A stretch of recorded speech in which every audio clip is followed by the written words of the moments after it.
waxaa ugu dambeyn lagu guuleystay daminta dabka kacay isgoyska Banaadir ee magaalada Muqdisho. Dabkan ayaa geystay khasaare hantiyadeed oo ballaaran. Gurmad kala duwan oo ka yimid maamulka gobolka Banaadir iyo sidoo kale ganacsato ayaa waxaa ugu dambeyn lagu guuleystay in la damiyo dabkan. Dabdamisyo badan oo halkan soo gaaray oo halka oo dabka kacay ayaa ku guuleystay sidii ay u dami lahaayeen dabkan. Gudoomiyaha degmada Hodan iyo taliyaha booliska gobolka Banaadir ayaa halkan soo gaaray inta uu socday dabku, ayagoona ka qayb qaatay sidii loo dami lahaa dabka. Goobjoogayaal ku sugnaa goobta marka uu dabku bilaabanayay oo ay kamid yihiin ganacsatada ilaahay hantida burburtay ayaa warbaahinta uga warramay sida uu dabku u kacay iyo xaaladdu sida ay ahayd marka uu dabku bilaabanayay. Baarihi cishihii markay tahay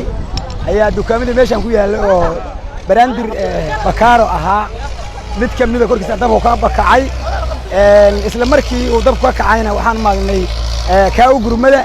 intii aan gurmadayna waxyaalaha aan samaynay inaan wacno shirkadda korontada Beeko iyo aan wacno si aan gurmad ku helno iyo baabuur isla markiiba shirkadda ilaahay noo mas'al inay ka jawaabaan ama si degdeg ah noogu soo maartay gurmadaan dabkii waa hadiiba arday dhan uu qabsaday adoo marka alxamdulillah rabbil caalamiin wixii laba waa gubteen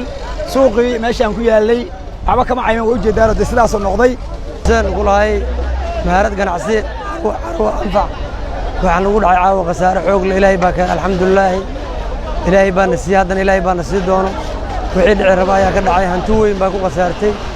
aad dib weyn ka dhacay alxamdulillah ilaahay baa ma iska leh wixii dhici raba ayaa ka dhacay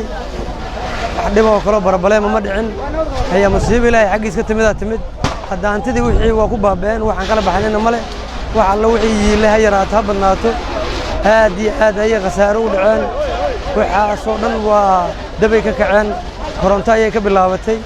hadda wax kale oo dhiba ma jiraan intaasaa ka dhacday wixii hantiyar waa ku baabeen. agaasimaha gurmadka degdega ee gobolka Banaadir Cabdiqani Maxamed ayaa sheegay in lagu guuleystay daminta dabka kadib gurmad badan oo soo gaaray.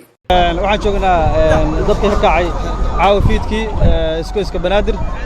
runtii oo ahaa dab aad baaxad weyn oo qayb badan oo kamid ah ganacsiga ku yaala goobtaasi wada qabsaday runtii dadaal badan oo ay sameeyeen shaqaalaha gurmadka degdega gobolka Banaadir qayb ka badan oo hadda la damiyay xoogiisii waa ku guuleysanay inaan damino qayb badan oo hadda wali waa dhimanna waa jiraan oo damintiisaan ku mashquulsanahay